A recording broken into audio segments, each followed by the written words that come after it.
When you are speaking to a room of people, there are things you're probably going to say that really resonate with them, really impact them. It doesn't always mean that when that happens that they're automatically going to start clapping. And so you shouldn't ask them to clap when that happens. That's it. That's my intro. Hi, I'm Amanda, you're watching Swell Entertainment, and today we are talking about Aspire Tour, their LA stop, all right? They do a stop a month, apparently. I had not heard of Aspire Tour prior to them advertising to me on Instagram, and I probably would normally not go to something like Aspire Tour just because I have done quite a few conference circuits and things like that, and it's usually a mixed bag. All these things are. Like every single convention, every single thing I talk about, there's usually a mixed bag as to how the speakers do. Usually at this level, they all have incredible stage presence, all right? But it doesn't mean that it's going to be, let's say, groundbreaking, resonating with you, things like that. Like it's not going to be applicable to you. There's just going to be some duds. That's not really what happened here. What happened here is the hiding of people. Not hiding. Okay. Let's talk. So Aspire Tour is a aspirational tour circuit event. Aspire is the company and they put on these events. They've been doing it for about a year now. Okay, I think they're in year 2. And each month they go to a new city with a lineup of people. Okay, they just did LA, like I said, and they're going to be doing Denver next. According to their Instagram, they describe themselves as an unforgettable business and motivational events. Founders Andrew Cordell, Eddie Wilson, and Dan Fleischman. Now, during the event, Dan Fleischman was on stage with Andrew and Eddie, and we basically were told that Eddie and Andrew, this is like their company. It was Andrew's idea. Eddie's like the business guy that actually like gets things done. Andrew comes up with all the ideas. And then they brought Dan on a little later because Dan's what I call a connective marketer, essentially, where he knows a lot of people trust him, and he's a good guy to get in with because he'll get a lot of people that are really famous, and that's how they got Kevin Hart, which we'll talk about later. But really quick, let me tell you about the sponsor for today's video, Aura. When is the last time you Googled yourself? Or if you signed up for a website that you weren't really sure about, you never really canceled it, but they have some pretty important information of yours that you just didn't even think about sharing. Sometimes it's as simple as that for data brokers to get access to your information. Other times it's things you didn't even realize that you had shared publicly, or you didn't share publicly, but someone sold your information anyway. Data brokers are making a fortune profiting off of your personal private information, from your full name to your date of birth to your buying habits to your social security number. Aura will identify the data brokers that are selling your information and submit automatic opt-out requests on your behalf so that you don't have to worry about it. Because data brokers have to stop selling your information legally if you ask them to, but they make it incredibly difficult to do so. Aura has a ton of great features like antivirus, VPN, password management, parental controls, identity theft insurance, and more, all in one app, and you get it all at one affordable price. Protect yourself online and stop data brokers from profiting off of your information. Go to aura.com/swell to get started on a 14-day free trial. You can scan the QR code or click the link in the description box. Again, that's aura.com/swell, and thank you again to Aura for sponsoring this video. The whole thing with Aspire Tour is they have like a good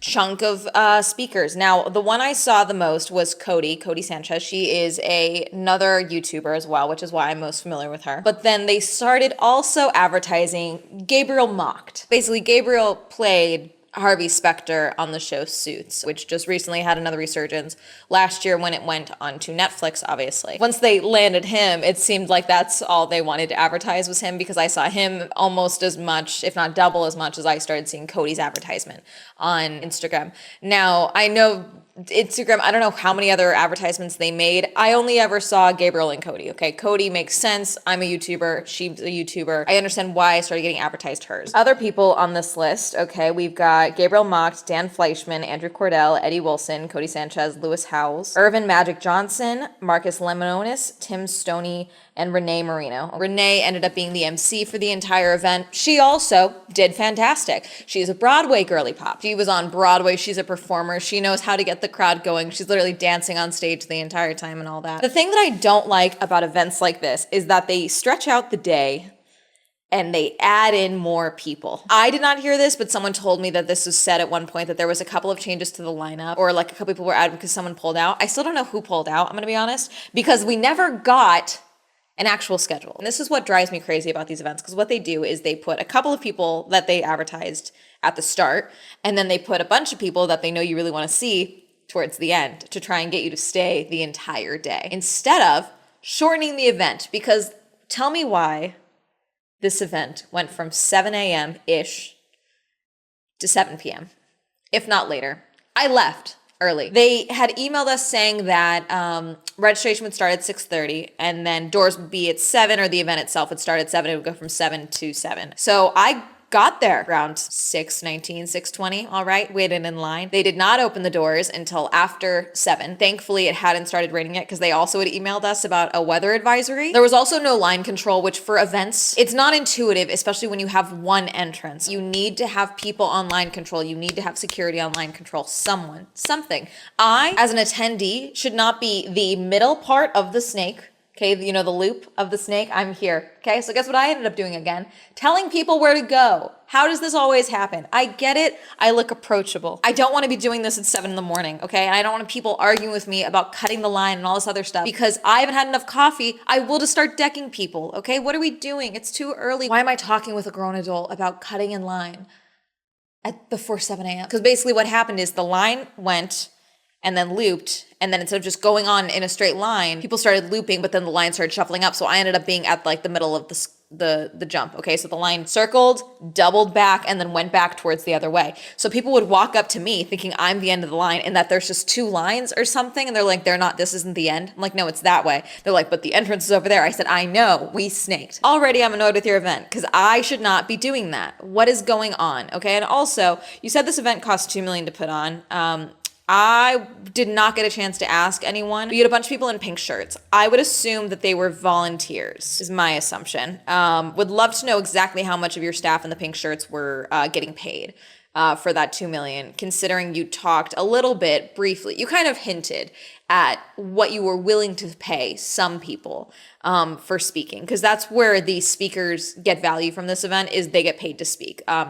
Being a motivational speaker, being a professional speaker on a stage, if you can talk, you can make a lot of money, okay? I know quite a few creators who are small creators, but they are incredible on stage, and so they get invited to events like Instagram and other places to go and speak to their offices and things like that, and they get paid bank. It's literally more than brand deals for some of these people. So I'm seeing some people complain that there is no other line for the higher tier people.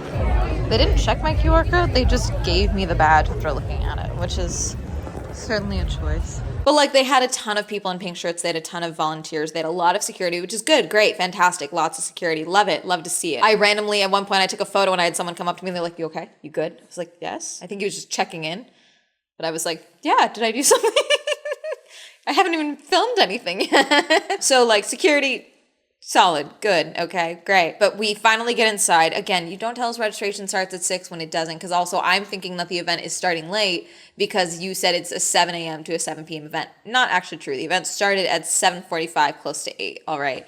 That is when they had their first speaker come out. So then the first person to talk, well, we had our MC jump out, which again, Renee, everyone pretty much had like a little sizzle reel going on except for Gabriel, which we'll talk about in a second. And again, I left around 3:34-ish, okay? Because I was just like, we're going to keep seeing people that are not in the lineup. And that was annoying to me. I'm not going to lie to you. I was like, okay, I would like to stay for Cody. I want to see Cody.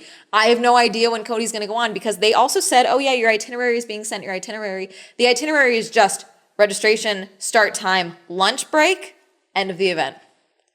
That's the itinerary. Thanks, I hate it. All right. Now, also, I should note, because someone's going to be like, oh, well, this event isn't for you. Actually, it is. Hi, my name is Amanda. Yes, I review events, but I also have attended quite a few business conferences and aspirational events like this. Not Aspire events, but I am someone who's interested in business. I have a lot of ideas. I have a lot of things that I am currently in the works working on, and I would love some valuable information from successful entrepreneurs as a, let's say, aspiring entrepreneur. Andrew himself on stage at one point said, you know, you're not a chef, you're an entrepreneur when you open up a restaurant. You may also be a chef, but you're an entrepreneur. I am an entirely self-employed YouTuber. Therefore, entrepreneur. Boom. Okay. No. But I do have business ideas and things like that that are unrelated to YouTube that I'm currently working on, because no offense to YouTube, I don't trust you guys to keep paying my bills. So it's like, yeah, I'm always looking for ideas and things like that. I'm very interested in information from, you know, people who have done the thing and are continuously to do the thing. But I can't turn my brain off, and I full-in went to this event to review it. I told people that in line when they asked me why I was here and who I was excited to see. I said, oh, I want to see Cody because Cody's another YouTuber, okay? And I'm always going to be the one supporting the YouTubers. But also, I'm here to review the event. So after Renee came out, then she introduced Tim Grover. He's coached Michael Jordan, Kobe, D-Wade, Aaron Donald, Jason Hayward, and many more. New York Times bestselling author of Relentless and winning global speaker. And he's very charismatic, you know, ready, came out, talked, good speaker, good notes, things like that. Nothing crazy, I would say. Just lots of mindset about like, you know, being ready, you don't have tomorrow, things like that.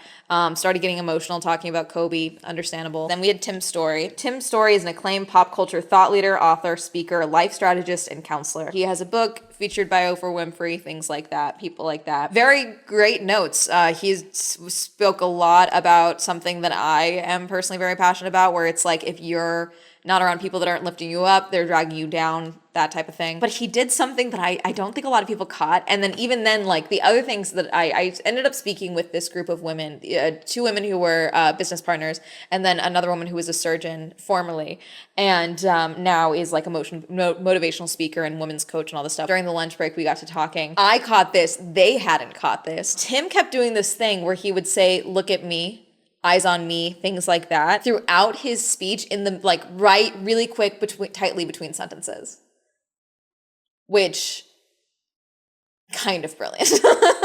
Because even if you don't hear it subconsciously, people are like, oh, he knows I'm not looking at him. Even if you are, you kind of perk up a little bit and you pay a bit more attention. It's good, right? Is this good? He who walks with the wise will stack up more wisdom. You will never see me around fools. I cannot afford to put fools in my inner circle. Because watch, they cannot stab you on the backside if you don't let them on the inside. It's good stuff today. Can you give me 5 more minutes? Clap your hands like you give me 5 more. Now, I was looking for something like that because Renee had said he is such a personable person or something like that. Like you are so connected to him when you are talking to him. He is present with you. And I was like, okay. So he's like really like gonna do the one-on-one thing or something like that as he was speaking. And so then when I started hearing the look at me repeatedly, I was like, oh, okay. Because he would just slip it in like eyes on me, look at me or something like that between sentences. So you're just focusing on the ends. You're not focusing on like that little bitty part, which is just like a little trick that I just thought was interesting because I'm sure it looks like people were probably paying more attention because he was doing that, because it's like, oh, he knew I was on my phone, or he knew I looked away, or I was talking to my friend or something like that. And then he also was like, now is when you clap. Here is where you clap. Got a couple of clips of it, okay? And again, it's like I said in the intro, just because the whole room is not erupting in applause does not mean that what you said isn't profound or didn't leave an impact on them. That's not always the move, you know? And I think that that's normal. I think that's fine. Because there would be times where I'd hear like a couple of claps and it's like, for myself, if that's the case, sure, you want the whole room in claps, but at least you know you got that response from a handful of people. Like, okay, cool, I'm resonating with these people. I get it. You want the whole room, which he had the whole room, but it's just, I don't know. But everyone was doing that, which was driving me a little crazy. I was like, okay, are we going to end this? Clap your hands one more time. God bless you. I believe this is when Eddie, Andrew, and Dan came out, the owners of Aspire. So Andrew and Eddie were talking a lot, Andrew mostly. Andrew basically said that like, I'm the idea guy. I have all these ideas. I want to do all this crazy stuff every 30 seconds. And then he's like, Eddie's the guy that like is Mr. Spreadsheet. He loves a good spreadsheet. He wants to make these things happen. He's the one who tells me if I'm being crazy or if we have the budget or not and things like that. And I related to that because I'm an Andrew who is forced to be an Eddie. Okay, I really am. I've had to train my brain to be an Eddie, but I am an Andrew. Now, that being said, the reason that these two work really well, they're funny. This whole group is funny. A lot of the stage presence on these guys is crazy. But the way I described Andrew to my dad to try and explain his whole thing to my dad, I was like, you know when someone's funny, and so they're basically like a business comedian in a sense. So you think you're getting a ton of valuable, insightful information because they've charmed you with being funny. And so they may have said which we'll talk more about Andrew's talk, they may have said just a handful of things that were actually like valuable, but because it's sandwiched in all these like really funny anecdotes and all this stuff that have been stretched out over an hour and a half talk or whatever it was, like you think that the entire thing was just this insightful, like mind melding thing because you're just so charmed by their comedy, basically. My dad's like, I know exactly what type of dude you're talking about. Yeah, that's Andrew. And then Dan was kind of quiet a little bit, but he was walking up, and I believe it was an RM. I think he was wearing a Richard Mille watch.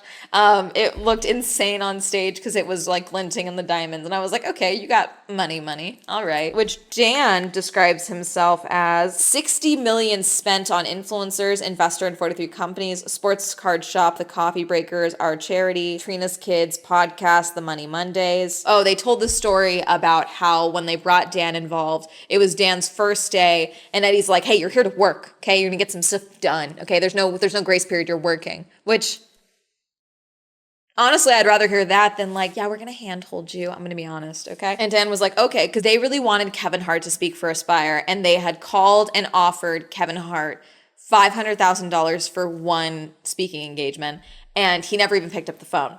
So then Dan calls him, puts him on speaker. Hey, Dan, what's up? What are you doing, man?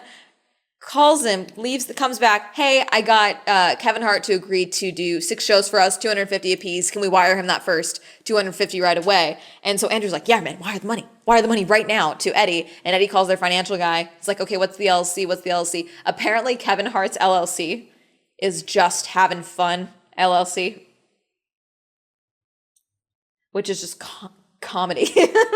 Eddie stayed on and talked about their charity that they really like doing because Spire was Andrew's idea, and then Eddie made it happen and all this stuff. I believe it was Andrew who came out next. Okay, Andrew came out and did this long presentation, okay, talking about how what I think he was alluding to was tax fraud, but really it's just, you know, when you're self-employed and you're an entrepreneur, you can have a lot of write-offs, which can equal you actually spending no money in taxes. And I went to the bank and I sat down with the mortgage person and they were running my credit and she said, hey, your credit's good and your down payment's good and so forth and so on. And then she asked the question. She says, hey, I need your pay stubs. And I remember thinking to myself like, look, lady, you don't get it.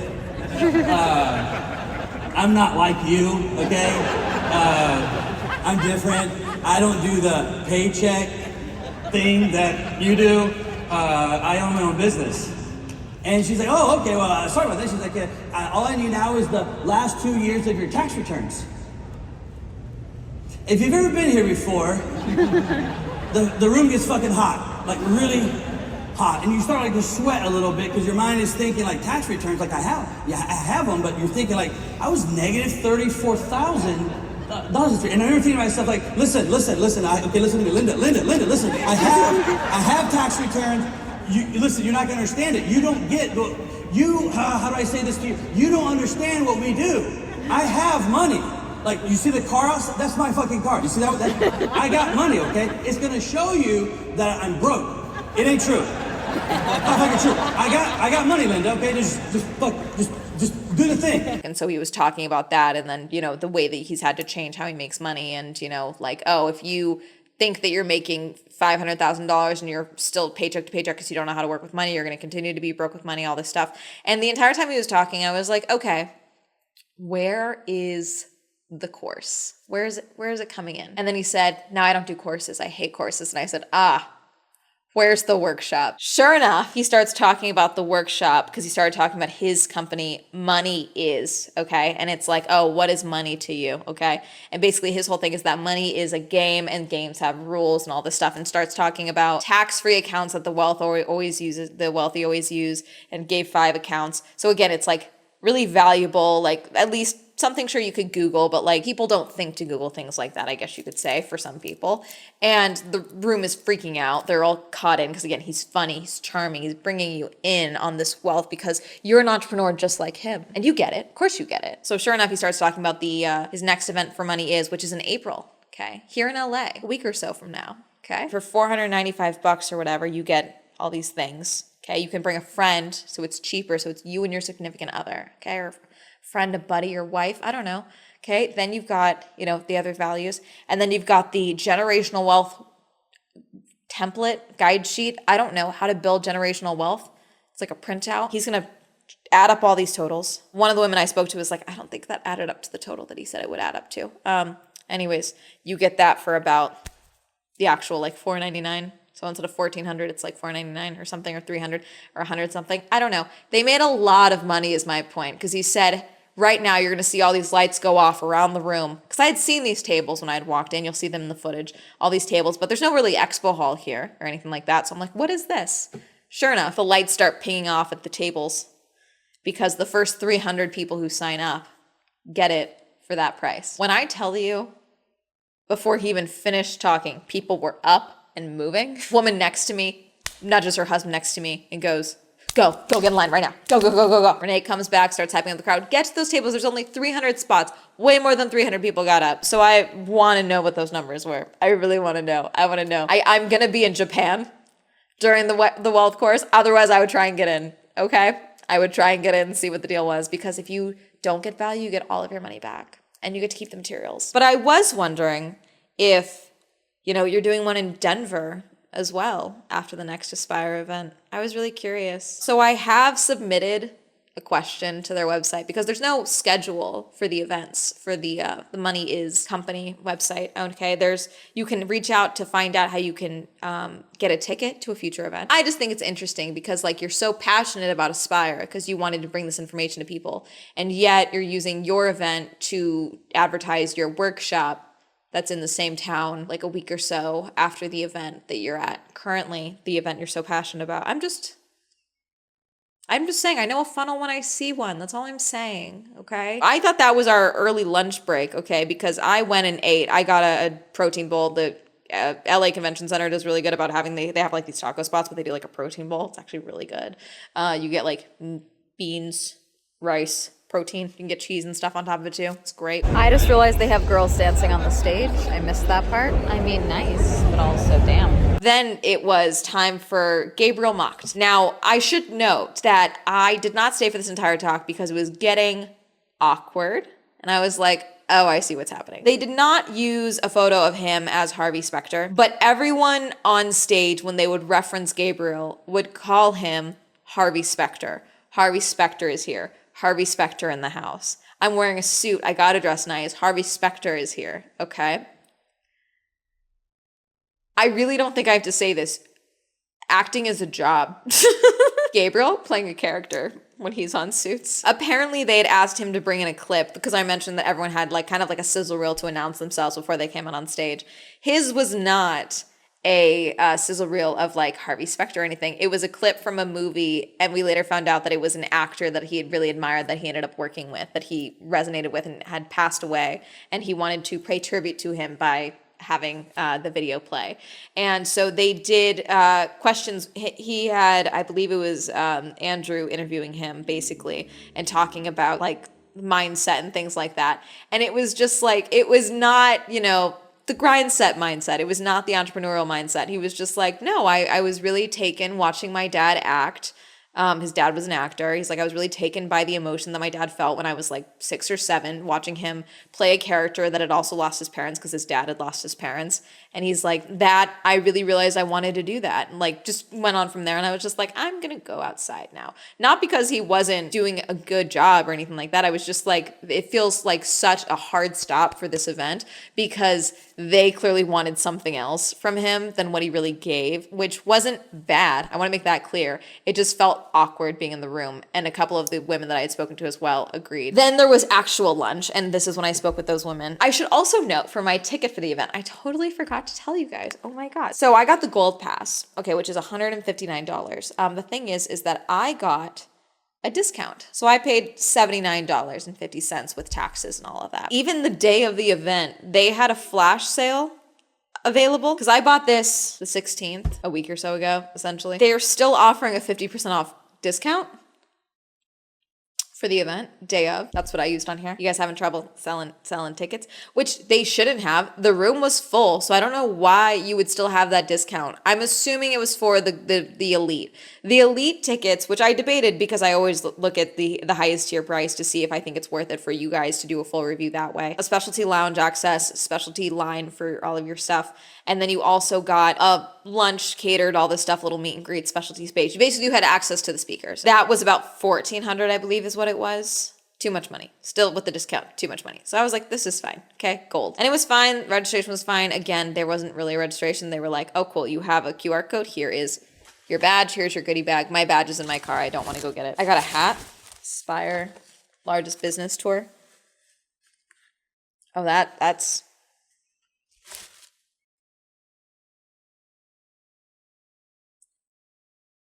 Let me tell you about the transformational properties of getting involved in real estate investment. Okay. Dan had mentioned, or some of the other speakers had mentioned, that they had gone to a all women's panel the night before. And I was like, that would have been nice to know. I would have liked to have gone to that. What do you mean there was a panel that was only female speakers? Again, the women I spoke to in the lobby were like, oh yeah, like I heard about that too. Never got advertised to it, never heard about it. Would have liked to have gone to that as well. So pretty much everyone that I spoke to was like, yeah, I would have liked to have known about that. I would have gone. Looks like it was Dan's event. They call it Elevator Night. They did women's edition, okay? And it was Friday. The event was Saturday. So it was a whole separate event of his that he was doing the night before, okay? That was all women speakers. I don't know, nothing crazy to like hide that event from us, but I just thought it was a very weird move to hide that because like people would have liked to have seen it and it's more money. I don't know. I know it's probably a small event, but like you could have just advertised it or something. Then there was a couple of other people on stage. There was one guy who had a big acai bowl company. There was a mentalist guy on stage. He was interesting. Nice change of pace. Got some people up on stage, things like that. All in all, like I was just like, okay, I'm done. I went and did some work for a little bit and got some work done in the lobby because it's just a long day. And then also they kept emphasizing like, oh yeah, network, talk to people, which people were doing. But I just feel like when there's a networking element to your event, you should have space to network that isn't just the lobby of the area. Like, yes, there's a lot of spaces to sit, but it's so far towards the exit of the West Hall of the LA Convention Center that no one really goes that way unless you're leaving, you know, or you need quiet to have a meeting. So if you had tables and things like that set up in this area, you would have people networking right outside of the hall where you're actually doing the talk. And then you would have people be like, oh yeah, I can go back into this call because I can go back to this talk because so-and-so is talking. Close to 4. I'm gonna head out. They're just kind of adding random people that weren't on the lineup. This is why they don't publicize the itinerary. I was gonna stick around for Cody, support another creator at the very least. But I'm tired. It's a long day. I'm gonna go walk my dog. Would I go again? Probably not. I will let you guys know if I hear about any events for, money is for the Denver location. I will let you guys know if there's any edits for that. Sorry, Cody, I missed your talk. Cody and I have never talked. I want to make that abundantly clear. We've never spoken or anything like that. Hope it went well. Seems like it went well. Because again, they just kind of sandwiched a bunch of people in there and I was just like, I just kept getting annoyed. Like, I was like, I'm sure he has great information. Who is he? Where is he on the advertisement? And again, just shorten the event. If you're like, oh, we can't have people here the whole day or anything like that. And they even made a joke. It's like, oh yeah, if we get to the last talk of the day and there's only this front group of people up here, then we'll never come back here. It'll be done. It's like, okay, shorten the event then. Have the people you just advertised and call it a day. But yeah, they said it was $2 million to put on since they apparently gave Kevin Hart $250,000 a talk for 6 talks last year. I think you can kind of estimate, potentially, not that everyone's getting Kevin Hart money, I want to make that abundantly clear, but like, they're willing to spend a lot on these speakers is I think the point. And again, these speakers do this because it is a lot of money. Have you heard about Aspire? Were you at Aspire? Did you get the advertisements and you were like, oh my God, Swell, please go? Let me know, comment down below. Reminder, I stream on Twitch. Reminder, the Swell Entertainment is now available on Spotify. Reminder to use code SWELL for 10% off on gamer subs. Shout out to my patrons. Thank you so much for supporting my Patreon. Also support my Patreon, links down below. Like to follow me on social media. All up here, and that's gonna be have a day. Goodbye. Thank you, Oz, Eva, Ayana, Abby, Angel, Goth, Glenn, Palace, Pink, Jasmine, Lauren, Amy, Aslan, Medic, Rosie, Victor, Andrew, Tenzin, Sam, May West, Michael, Ryan, Adira, Nathan, Zwink, Literal, Jeffrey, Randy, QWERTY, Nomad, Thomas, Tasha, Donnie, Winter, Kenny, Robert, Cameron, Elliott.